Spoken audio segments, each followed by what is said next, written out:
All right, welcome back. We're going to be recording another game of chess here.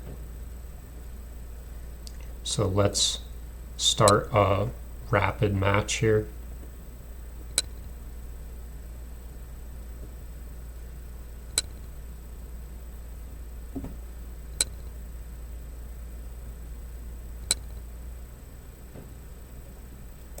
All right, and we have the white pieces here. So it looks like we're going to be playing a Sicilian defense, and d5 is the normal second move against the Alapin here. So we have queen takes. The response to queen takes is d4 here, going into Barman defense. And then this is an interesting line here. We have a fianchetto line. So we can play knight f3 first. Knight f3, and we're expecting obviously bishop to g7. And now we can play knight a3 here. And the point of knight a3 is both like, we can bring in this, and the point is we can bring our knight to b5 here. And the point is we're both attacking d4, but also threatening this very straightforward fork on this square. So now now that we've established this square is defended with knight a6, we can now drop the knight back and take on d4. And this is a very solid position we have here. And the knight is kind of goofily left on a6 here. This is the way I prefer to play against the fianchetto here.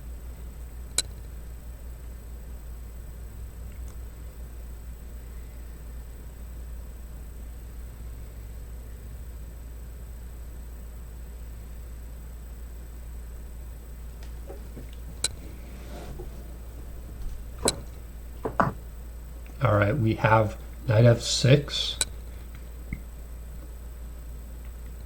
And against this, we can probably play bishop to e3, just continuing to develop here pretty normally. And this looks like a very solid and easy setup to play for white.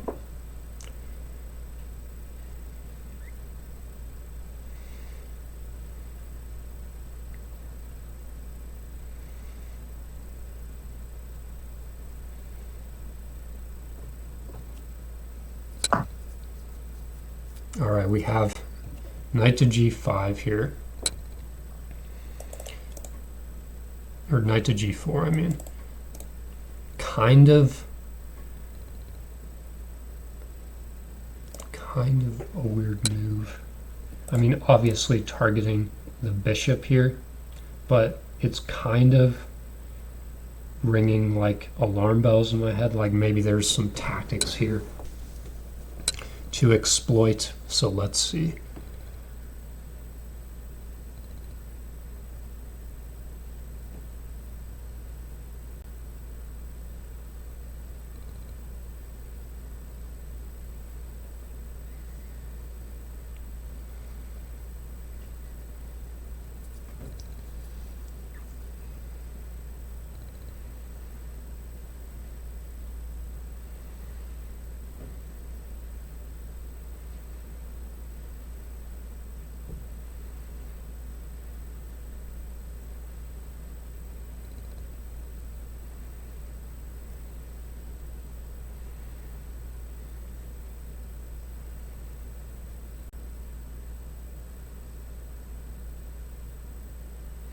Maybe there isn't tactics yet.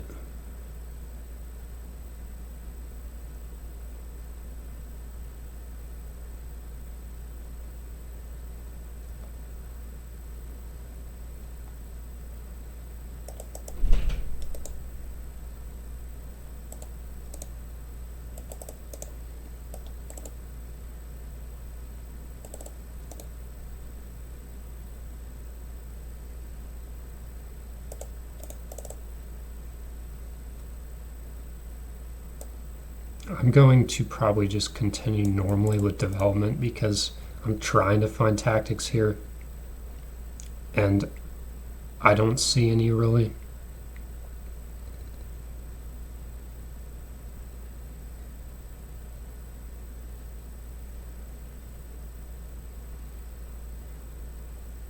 So I think what I will do is probably play a solid move like queen d2 here. Just a solidifying move. And then capture here, if he chooses to. Capture with the knight.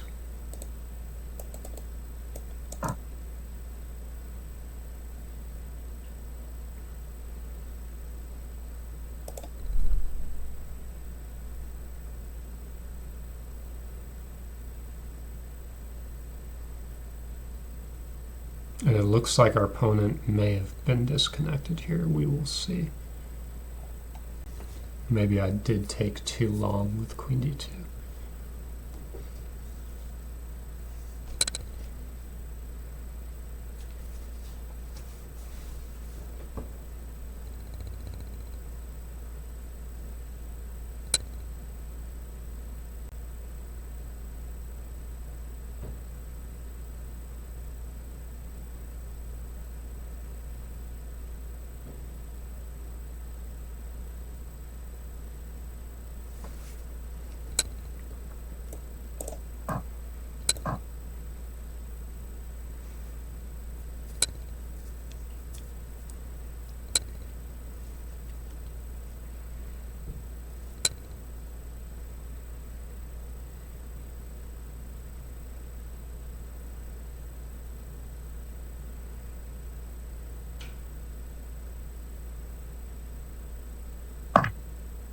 Okay, and we have this capture here.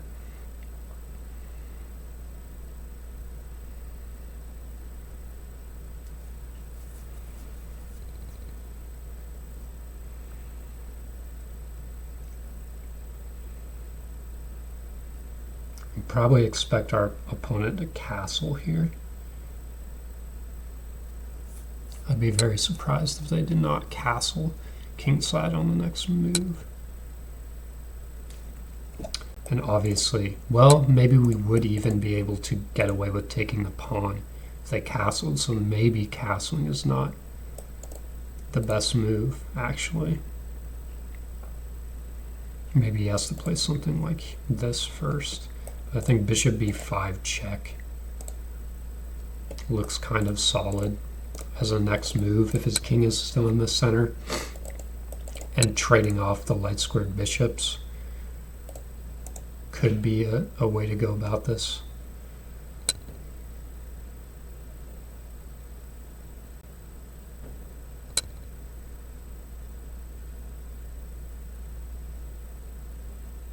All right, we have knight to c5.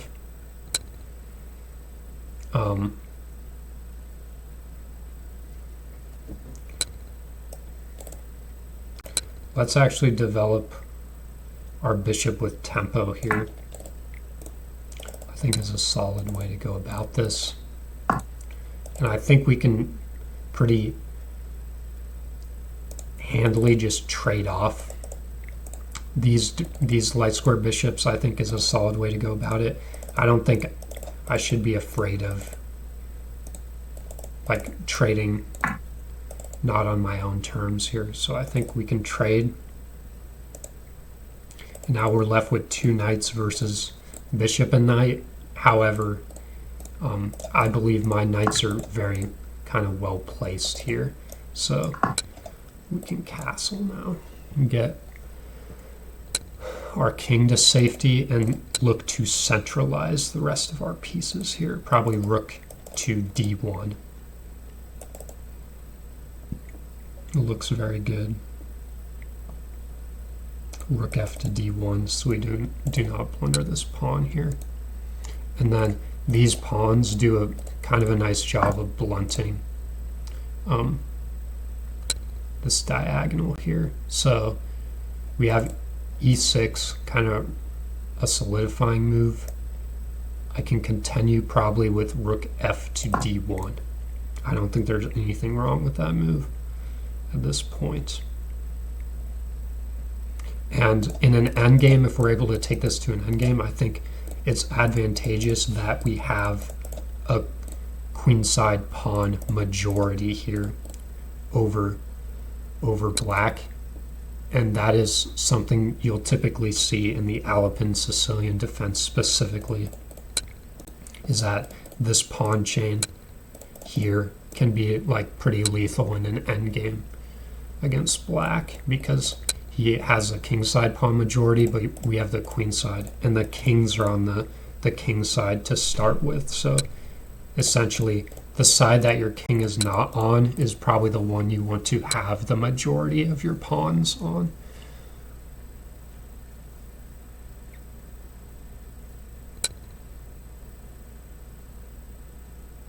So I don't think rook d1 comes with any one move threats, actually. I don't think any of these, any knight jumps here yield any fruit because they're all guarded by the queen. The queen just steps out of the way simply to capture the knight. So I don't think rook d1 comes with any one move threats, but it just sets up like a long-term x-ray on these pieces. And I move the f rook to d1 since the a1 rook guards a2 here. And then we can look at maybe getting our pieces somewhat more active here, maybe pushing pawns. So I think definitely, which piece do we want to take back with? I think knight takes, rook takes obviously comes with like a one move threat. But I think knight takes comes with more what I would call potential energy here. It leaves it up in the air as to whether this knight jump is going to happen. So I think this x-ray is actually stronger than the execution of getting the rook up there. All right, and we have queen to e5 offering up a queen trade, and honestly this is kind of like music to my ears. Like, I kind of want to take this to an endgame, simply put, and just use my queenside pawn majority here to devastate him in an endgame. So I think this is very nice. All we have to do now is simply check that the knight does not have any one move threats. I think I can safely execute a knight b5 maneuver here. So knight b5, and now we can even go with one. We could double stack our rooks. I don't think this is necessary. We can just leave our knight here. So we could go something like here and then rook here in order to maybe place our knight here. We could kick his knight, but then the knight goes to c4 here, a little annoying here. Yeah, I don't know about kicking his knight. We could move rook d1 or rook d2 here. This is maybe the safest way to double our rooks, is rook d4. And it also restricts his knight from the square, so I think in that regard, I like rook d4. Solid move.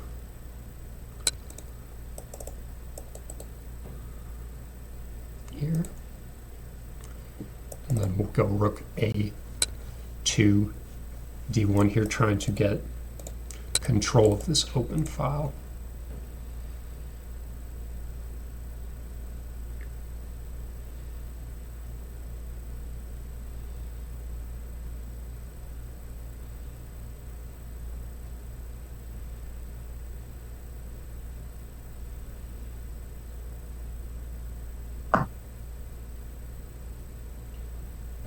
All right, we have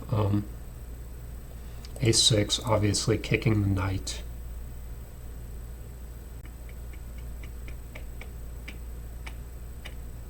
We want to keep our knight active, so we can go knight here.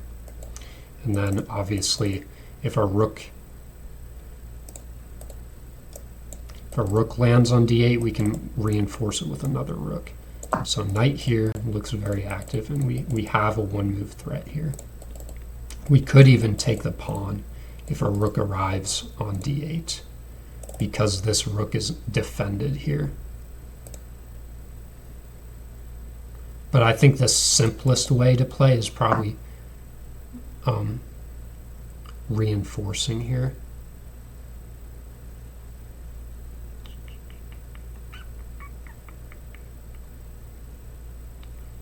So now his knight drops back to c6, but we can definitely play rook d2 and then rook d1.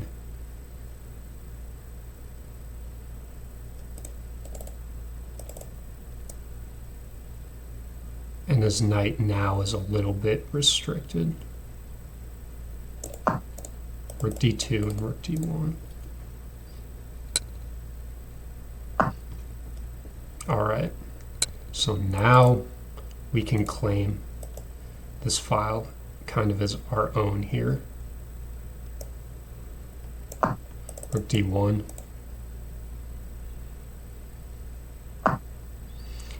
And this knight is a little bit annoying to him, so I probably actually want to leave it there in a sense and actually move my king up now. Focus on getting my king into the action here. And what are ways we could do that? I could play this so we can move up here.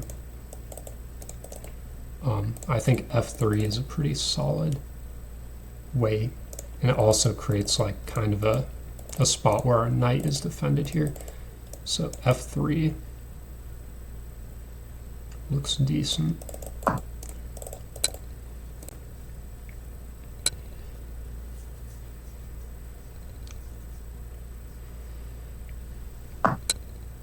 All right, he's looking to double stack his rooks now.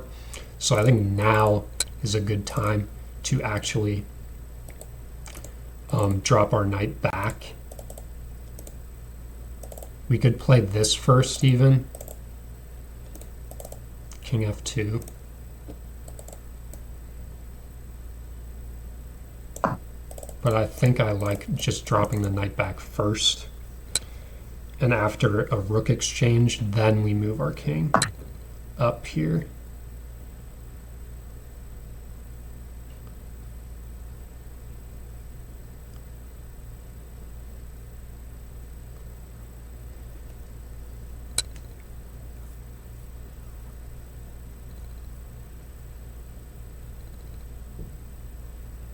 To f2, and then possibly to e3.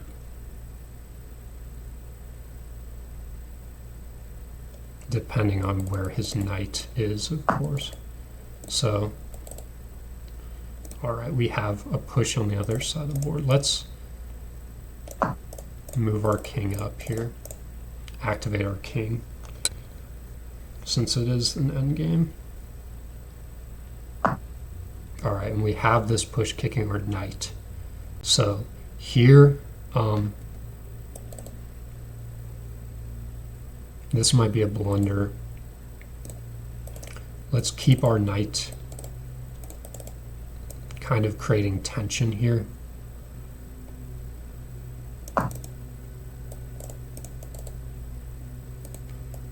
Threatening, like this, but also this, not threatening, but pressuring these squares. So now I think it's important, kind of important, not to let the knight jump here. However, we could also go for this one move threat, rook e2, and after, let's say, knight c4, take here, I think is kind of devastating. So I think that might even look more appealing here as this one move threat. Knight c4, and we take here. And he has no way to drop this knight back, I don't think, to reinforce this pawn. So I think this pawn will fall here. And now we've taken a big step maybe towards winning. So do we have a tactic here to win material? I actually don't think so.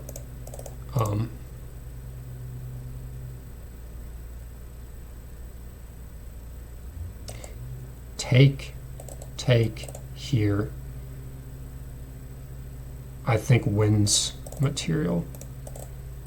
Yeah, I think this tactic actually works. Takes and pushing f4. I think now this is a tactical solution here. And if knight checks, okay, now we have f4. Knight checks, I think we had king attacking. So now this is very likely, I would say, to win material. So we can take with check here and then get our king to guard these rook infiltration routes here. So let's do that.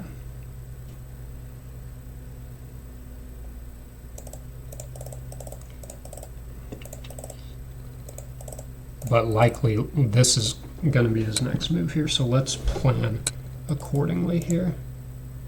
We can even just drop our rook back. Would be probably even a simpler way to do this. So then this move, it takes the sting out of this move in a sense. And now we're up a pawn here. So I think this move I like because it's even simpler. I don't have to worry about this rook getting undermined here, if that makes sense anymore.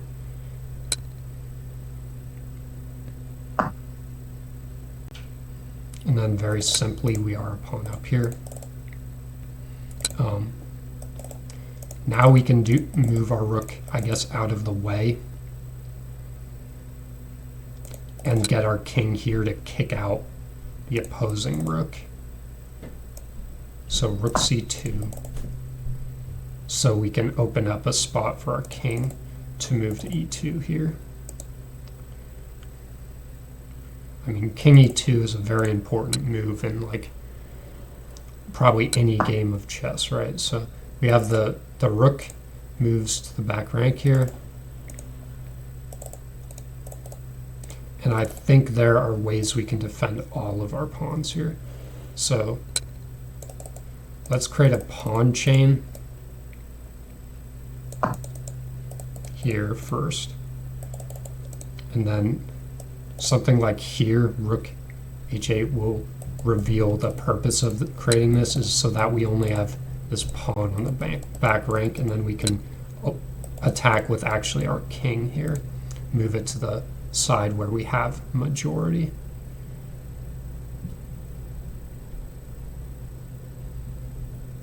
And use our rook as the defensive piece. So now we can play something like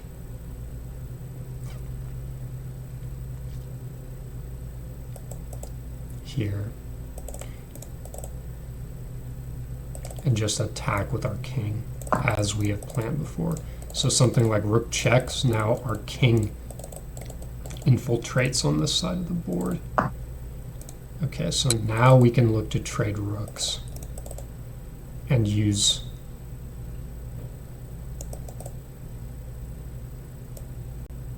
our advantage of a pawn here.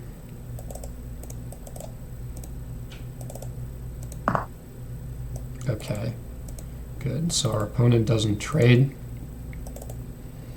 And now let's play this methodically. Let's go.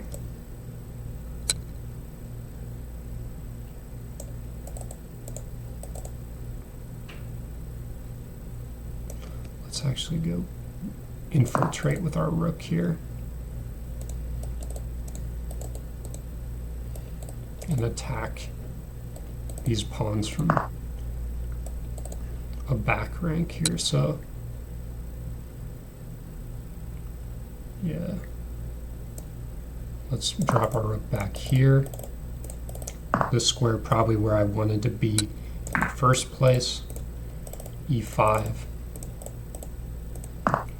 And now we can infiltrate with our king finally.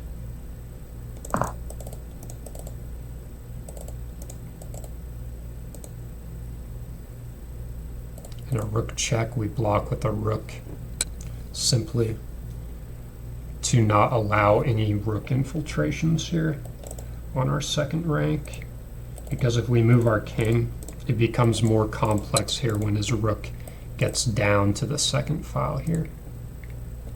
So it's very important just to like keep these calculations simple for yourself in an endgame.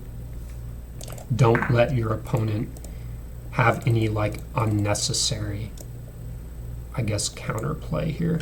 So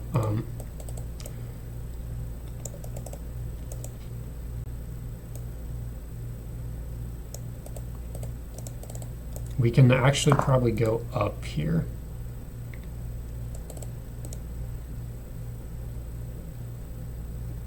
And then this is a one move threat, obviously. So now we're threatening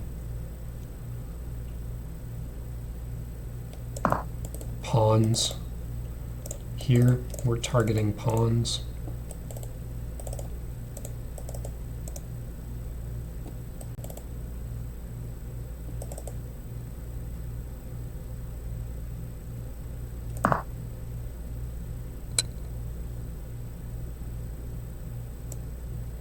And I think at this point,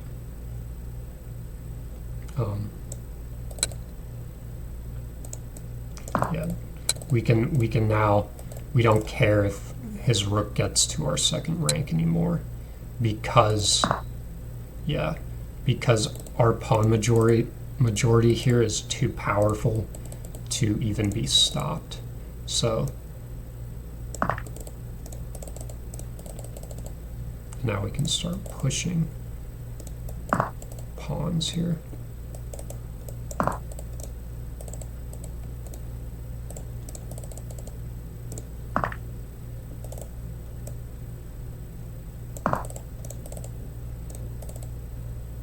And this is easily winning.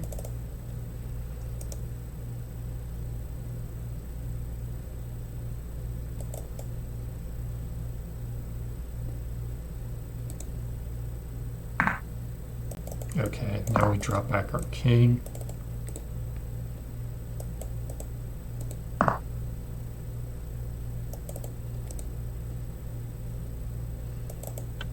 And we can win another pawn here. Is a way we could do it.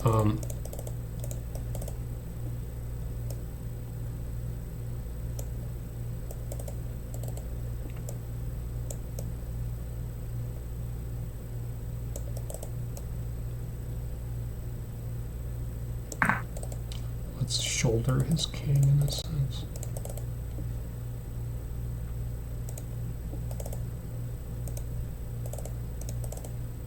His king probably will go here.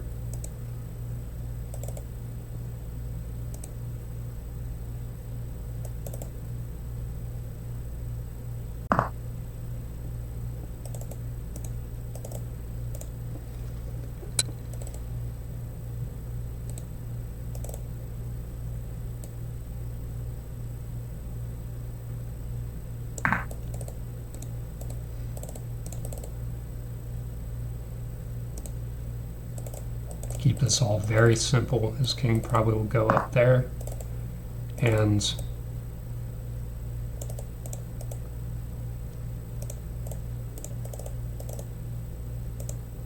yeah, now we can win this pawn.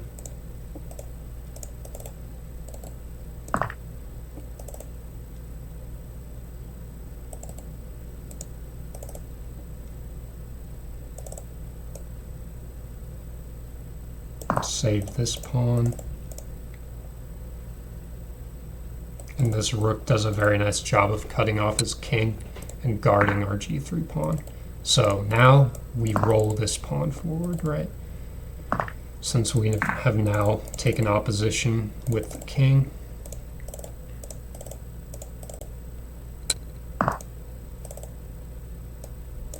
Now again take opposition.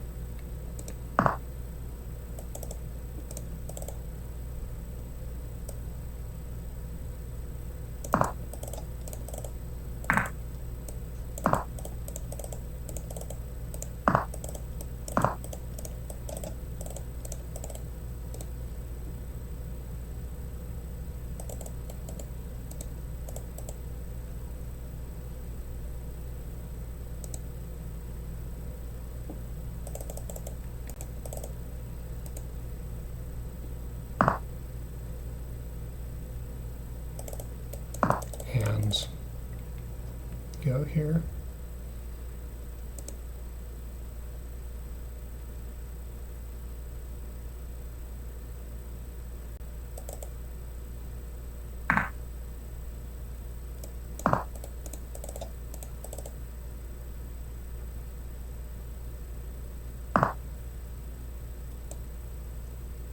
Let's stop this other pawn from promoting. Go here. If takes, we have mate.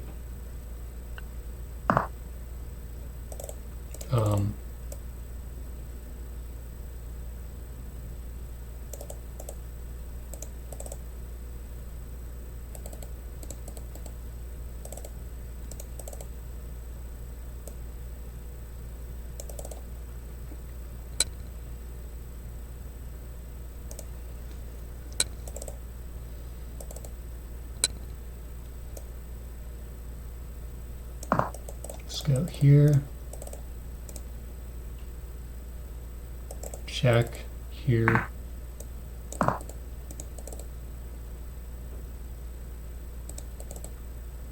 We win this pawn.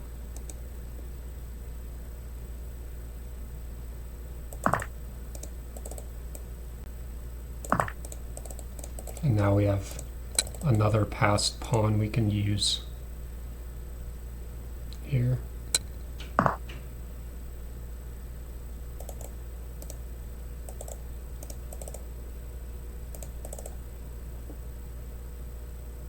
Okay.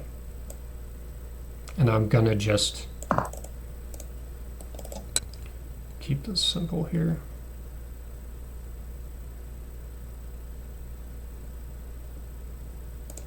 Takes, we take. And advance our pawn here.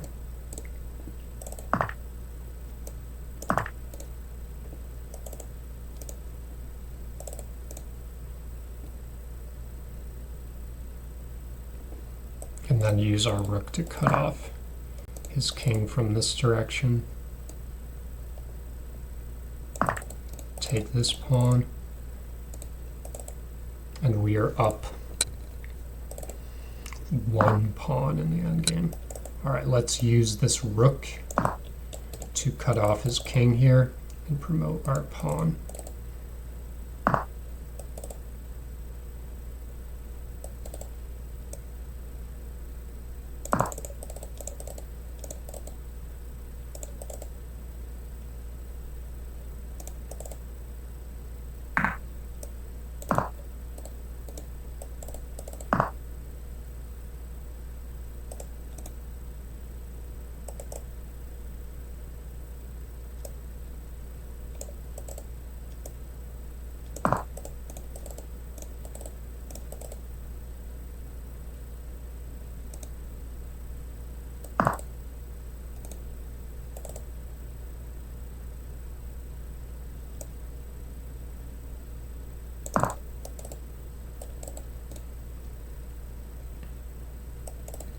And this pawn promotion should be unstoppable here. So we have here,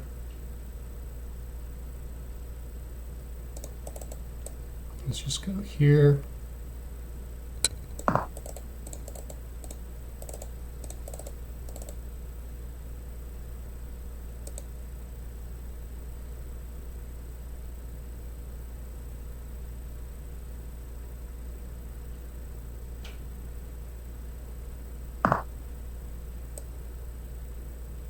Here.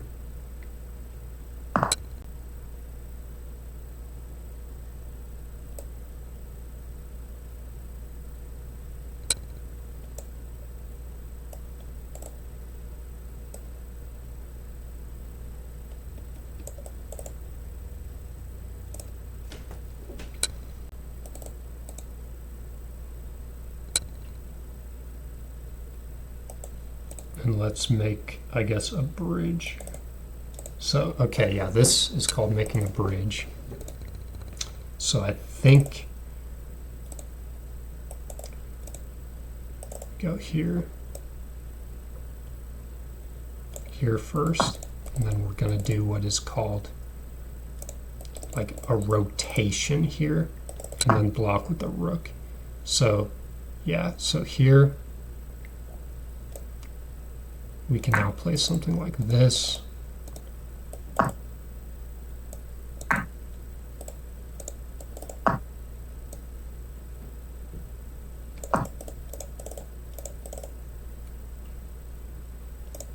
I guess I could have just played here, check here,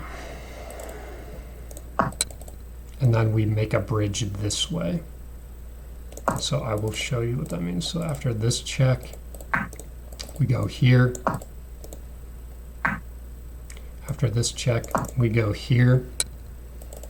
After this check, we go here.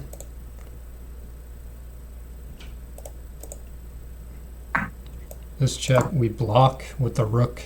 That was, quote unquote, the bridge.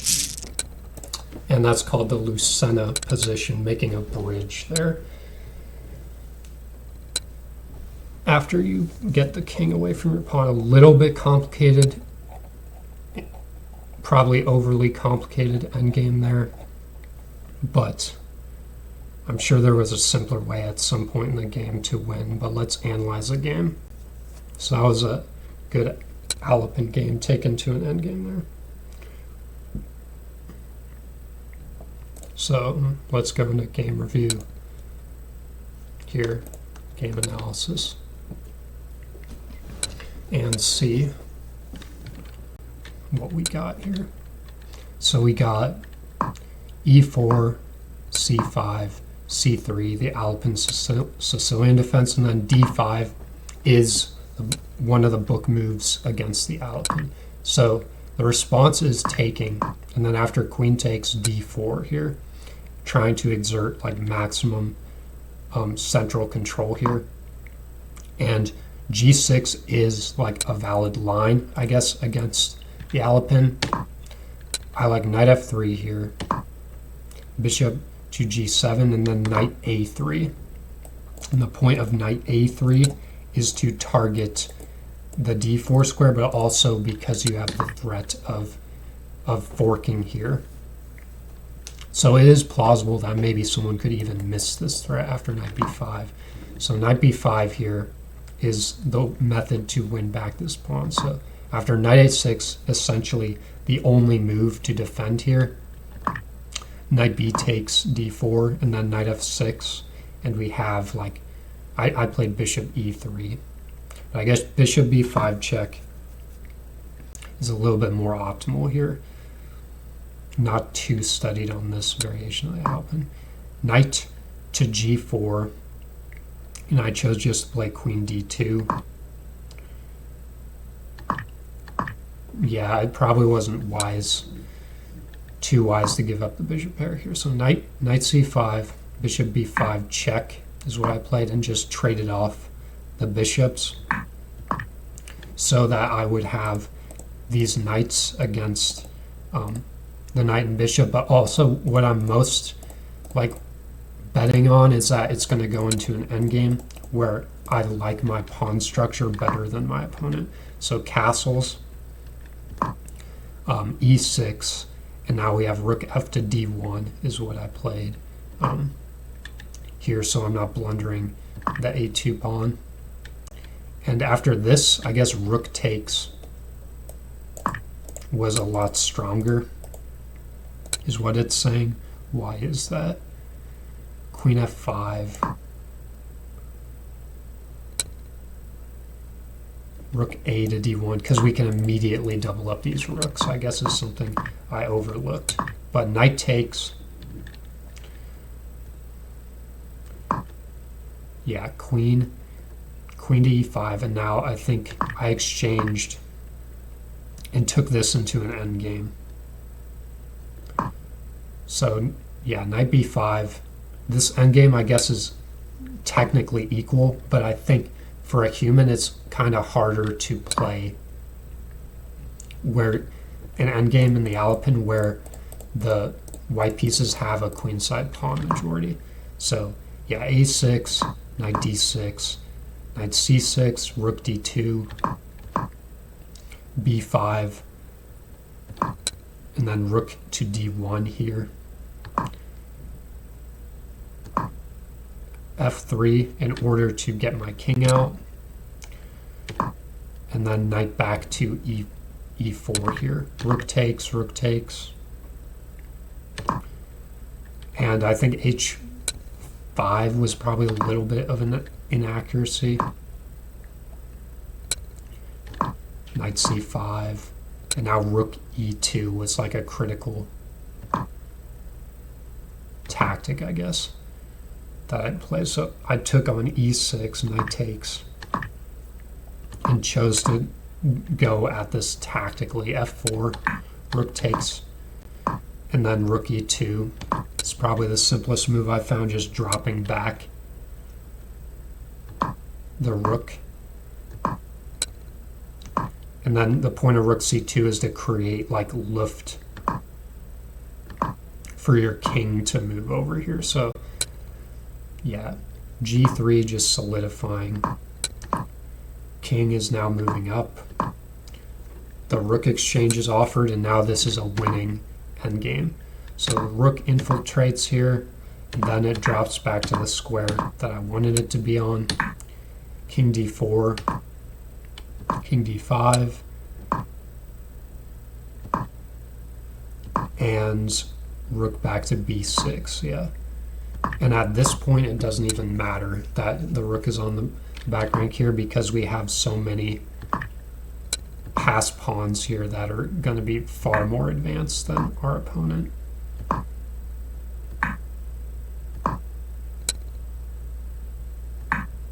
Rook b6, and then takes.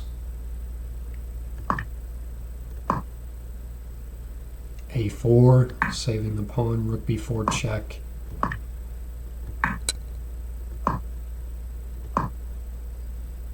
And then here we're threatening mate. King d8 here. And this is kind of excessive. Yeah, not the most straightforward way to win on my part. I kind of played this very sloppily by allowing him to have the advanced a pawn.